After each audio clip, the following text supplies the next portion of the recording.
So they gathered in a place called Nicene in Europe. Europe என்ற பகுதியிலே niacin என்ற இடத்திலே அவர்கள் என்ன செய்தார்கள்? கூடினார்கள். Then they established all the correct way and order because there were so many letters written by apostles. So they all gathered and correctly maintained which book should come.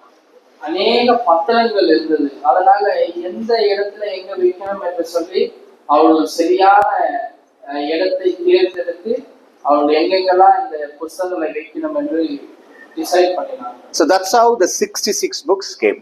அப்படிதான் இந்த 66 புத்தகங்களும் வந்தது. Okay, so that was in the 3rd century. அது மூன்றாவது தலைமுறை. But we didn't have a mass printing of the Bible still.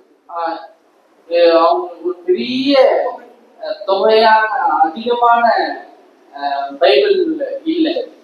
Because 3rd century there was no printing press. அந்த காலத்திலே printing press இல்ல. பிரிண்டிங்னா அச்சடிக்கிற இயந்திரமே இல்ல. You know when was it invented? Printing press, any idea? எப்பொழுது அச்சு இயந்திரம் வந்து தாட்சி தெரியுங்களா? Yeah, yes? Yes, correct. Gutenberg, yes, correct. In 14th century. 14ஆம் நூற்றாண்டிலே அச்சு இயந்திரம் கண்டுபிடிக்கப்பட்டது. And Gutenberg was a believer. He was a Christian believer. John Gutenberg was a believer, Christian. கிறிஸ்தவராய் இருந்தார். So when the printing press was invented, அந்த அச்சு இயந்திரம் அது கண்டுபிடிக்கப்படும் போது then they started to print Bibles. அப்பொழுதுதான் வேத புத்தகத்தை அச்சடிக்க தொடங்கினார்கள். So the 1st century the church was formed. முதல் நூற்றாண்டிலே சபை ஆரம்பிக்கப்பட்டது. 3rd century the Bible was established, 66 books. மூன்றாம் நூற்றாண்டிலே 66 புத்தகங்களையும் ரெடி பண்ணாங்க.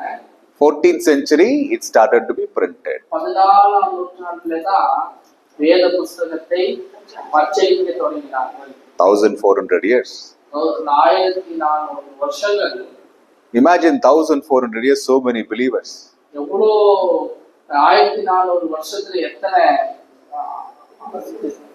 believers, தேவனை நம்பினவர்கள் இருந்திருக்காங்க. but they didn't have Bible. ஆண்டவருடைய வேத புத்தகம் இல்லாமல் இருந்திருக்கிறாங்க. You have Bible. இன்றைக்கு உங்க கையில வேத புத்தகம் இருக்கு. Even in 14th century, இன்னும் 14ஆம் நூற்றாண்டில கூட they couldn't produce hundreds and thousands. ஆயிரக்கணக்கான நூற்றுக்கணக்கான புத்தகங்களை அவர்கள் விநியோகிக்கப்படவில்லை. It was only in this 20th century that modern print